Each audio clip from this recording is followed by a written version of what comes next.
a.m. An incident occurred here at UPMC Memorial Hospital that involved an individual by the name of Diogenes Archangel Ortiz. His date of birth 11/4/75. This individual entered the hospital and he entered carrying with him a bag that did include a handgun and zip ties. That becomes important for what he did later on. He went straight to the ICU, and in the ICU, this individual went and held hostage members of the UPMC staff.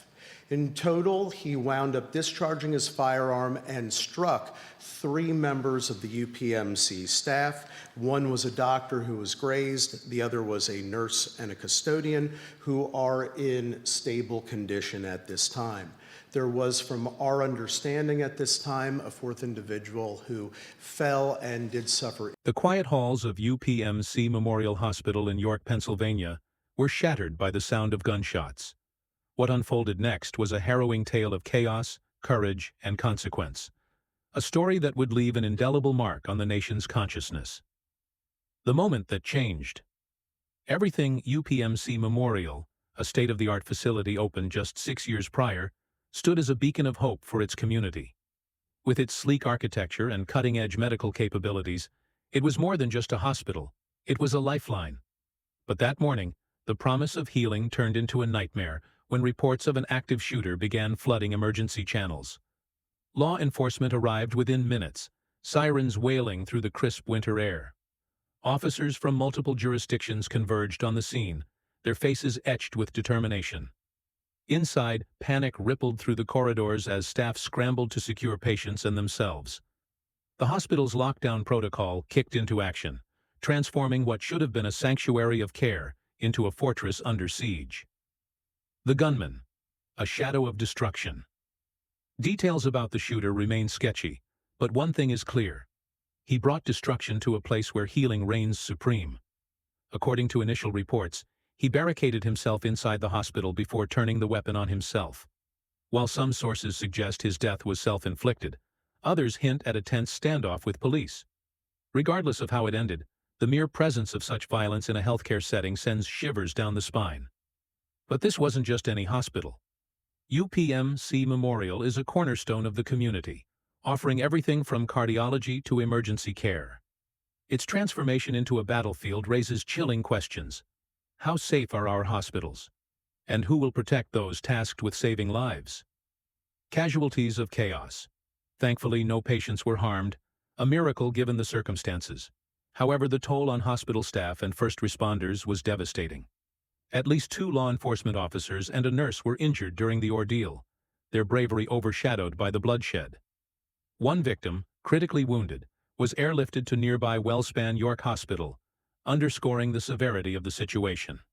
These heroes, the nurses, doctors, and police officers, stepped into danger without hesitation. They are the unseen warriors of our society, risking everything to shield others. Yet, their sacrifice serves as a grim reminder of the increasing threats faced by healthcare workers and public servants across America. A swift response. Amidst turmoil, Governor Josh Shapiro wasted no time addressing the crisis. Briefed immediately after the incident, he vowed to travel to the scene, sending a powerful message of solidarity to the shaken community.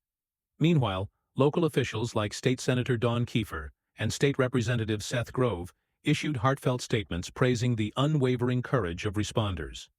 Outside the hospital, the streets surrounding Roosevelt Avenue and Innovation Drive were eerily silent, cordoned off by fire police and SWAT teams. Families desperate for news were directed to a makeshift command center across the street, where hotlines buzzed non-stop with calls from worried loved ones. For many, the hours ticked by excruciatingly slow, each moment filled with dread and uncertainty. Security under scrutiny. This incident has ignited fierce debates about hospital security nationwide. Should armed guards patrol the halls of our medical facilities? Is advanced surveillance technology enough to prevent tragedies like these? Or do we need a complete overhaul of how we approach safety in spaces designed for healing? While the lack of patient injuries speaks volumes about the hospital's preparedness, the fact remains that staff and officers bore the brunt of the attack. This pattern isn't unique. It echoes similar incidents at hospitals across the country, painting a troubling picture of escalating violence against healthcare workers. Comparative context. Lessons from the past. To truly grasp the gravity of this event, consider the 2018 shooting at Mercy Hospital in Chicago, where multiple fatalities occurred.